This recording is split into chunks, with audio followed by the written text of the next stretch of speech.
Two men pushed a car out of a muddy ground by applying the following forces: 450 Newton and 920 Newton.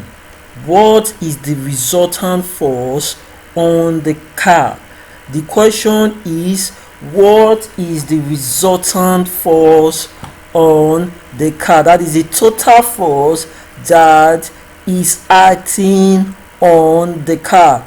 To answer this question, I'd like us to visit the idea of physical quantity. The idea of physical quantity. What are physical quantity? Physical quantities are just numbers together with units that tells us how large something is. So any number that tells you how large or how big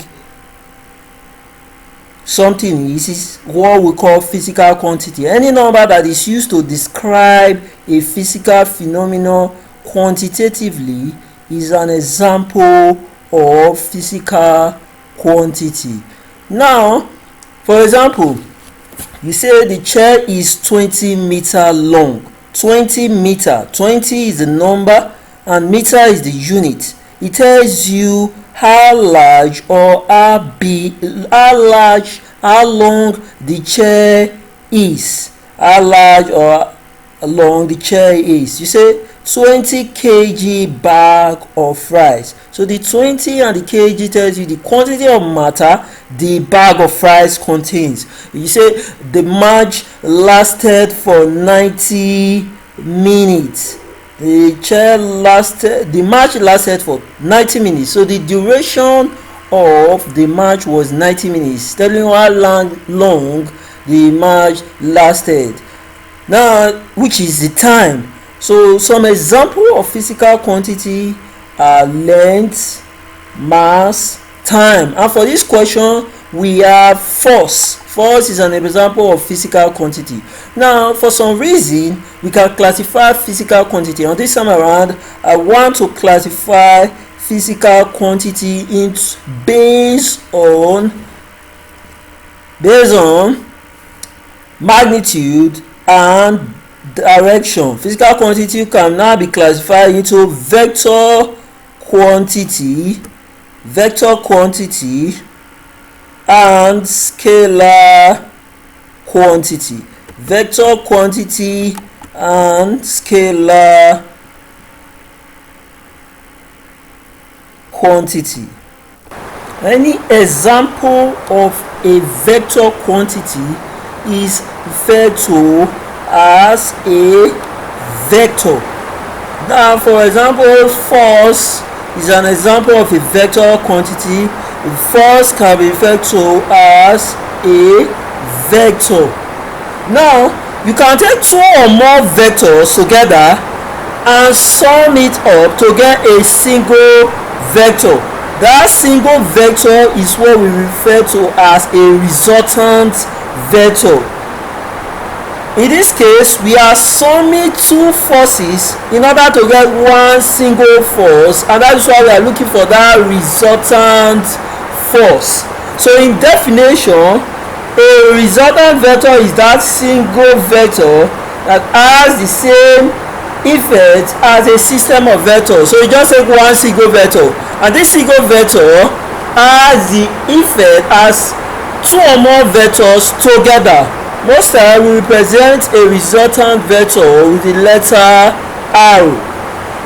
Now, to sum two or more vectors to get a resultant vector, we first need to represent the vector with an arrow. So a vector is usually represented with an arrow, not necessarily have to be drawn to scale. Now, this part of this arrow we will call the initial point. While this part we will call the terminal point. So a vector is usually represented with an arrow. Now call this vector A. It has an initial point and it has a terminal point. No, you don't necessarily have to draw it to scale. Now the length of this vector will now give you the idea of the magnitude, and where the arrow is facing gives you the what direction of the vector. If we have two vectors, say vector A and vector B, vector A, let's just choose it facing this direction, vector A, and vector B, let's say facing this direction, vector A and vector B, vector A and B. Now the sum or resultant of vectors A and B is a vector arrow formed by placing the initial or point of B on the terminal point of A and then joining the initial point of A to the terminal point of B. The joining gives the resultant vector. So this is what we mean. First of all, draw vector A in the direction it is facing.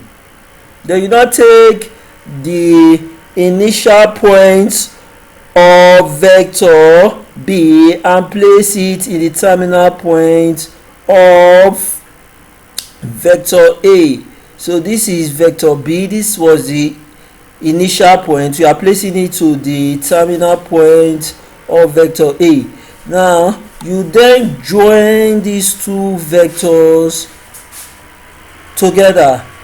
Now where the line you use to join them will now represent the resultant vector. That single vector that has the effect of vector A and vector B. Now for this our case, we have two vectors that was facing the same direction.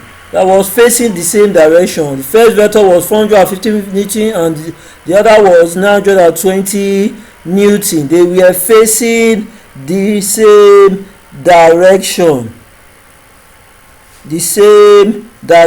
Let's say this is the first force, 450 Newton, and this was the second force or second vector, which is 920 Newton. So you following this rule, you draw the first vector, which is 450 Newton. Then you now take the initial point of the second force and place it in the terminal point of the first force, which is here.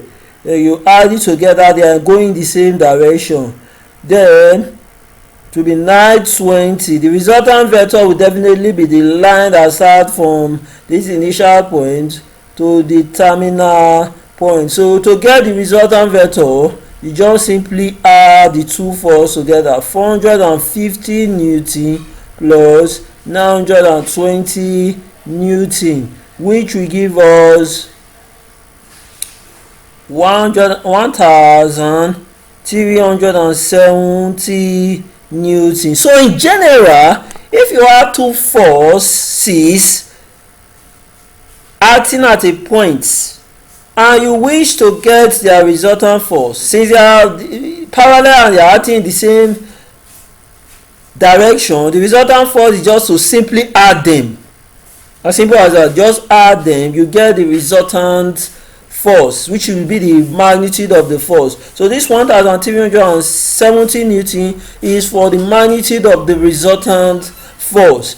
Definitely for the direction of the resultant force, it will be where these two forces are facing, definitely from here to here. That is where the resultant vector will also be facing. So in summary, if you have two vectors acting in the same direction and they are parallel, to get the resultant force, you just simply add them together. But if you have another case, is when two vectors two vectors are parallel but they are in different opposite direction. Opposite direction.